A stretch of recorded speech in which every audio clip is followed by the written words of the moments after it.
Uh, there are three words which are often mentioned, that what is India way, what is Modi diplomacy, or what is Jaishankar doctrine. We want to understand all of that one by one, but first thing I think you should give us a sense of broader view. What is so unique about G20 presidency and this happening in India? Well, I think what is unique is, first of all, the G20 itself. It started in 2008. Before that, you had essentially a G7, which were all Western countries mostly. And after the 2008 global financial crisis, those countries realized that they needed more countries, developing countries, a broader group to deal with the challenges of the world. Now, it started with a very narrow mandate. Every year, more problems came, so the mandate kept getting bigger. But this year, it is special for two reasons. One, the world today in 2023 is a far more complicated place than it has been for a long time. And the reasons for it, I think everybody would know. We've had once-in-a-century pandemic whose impact on the economy, on societies, on social fabric, on employment, on logistics has been horrific.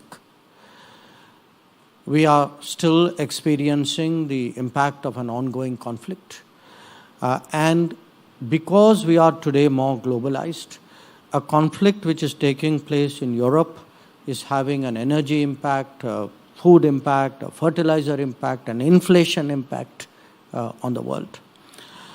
There are concerns with like debt, trade disruptions. There are worries about climate events which are happening with more and more frequency, and big climate events which have big economic consequences. So if you look at the state of the world is far more difficult, more complicated, more worrisome than it has been for a long time. So that's one reason why it is different. The second reason is, in such a situation, who can step forward and try to find a middle ground? Because as you can see, there are two big divides in the world today. One is what you can call the East-West divide, and the other is the North-South divide. So which country is in a position today to address both divides, to help find a common ground, help search for a solution? And such a country, should not be just be neutral.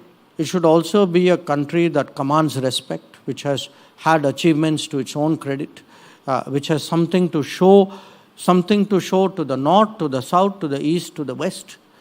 And that country happens to be India. So I think you have, therefore, a long answer to your question is, it is unique today because the global situation is unique and the G20 presidency is today unique. And frankly, what we have done in the last 10 years is also unique.